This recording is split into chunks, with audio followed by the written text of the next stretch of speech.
আসসালামু আলাইকুম রহমতুল্লাহি ওবরাকাতু। দর্শক মণ্ডলী সকলেই দেখতে পাচ্ছেন যে আজকে আমাদের জাতীয় পর্যায়ে নির্বাচন হবে।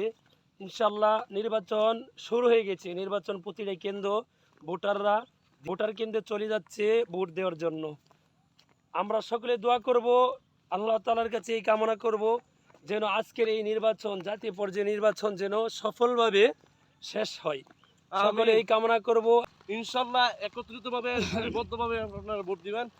ইনশাল্লাহ যাকে দিয়ে দেশ পরিচালিত হবে, আল্লাহ যাকে চাই সে কামনা ব্যক্ত করে আমি আমার সংক্ষিপ্ত বক্তব্য শেষ করলাম। ওমা আলাইনা ইল্লাল বালাগ।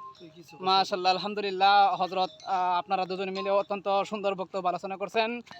আপনার বক্তব্য শুনে আমরা অত্যন্ত আনন্দিত হলাম এবং আমরা আপনাদের কাছে এই প্রত্যাশা আশা করি যেন আজকের শান্তশিষ্টভাবে ভোট কেন্দ্র নিরাপত্তার সহিত সবাই যাতে ভোট দিতে পারে এবং এখানে যাতে কোনো বিশৃঙ্খলা না ঘটে। আমি জোরপূর্বক আহ্বান করব প্রত্যেকটা আইন শৃঙ্খলা বাহিনীর কাছে যাতে করে এখানে কোনো বিশৃঙ্খলা না ঘটে।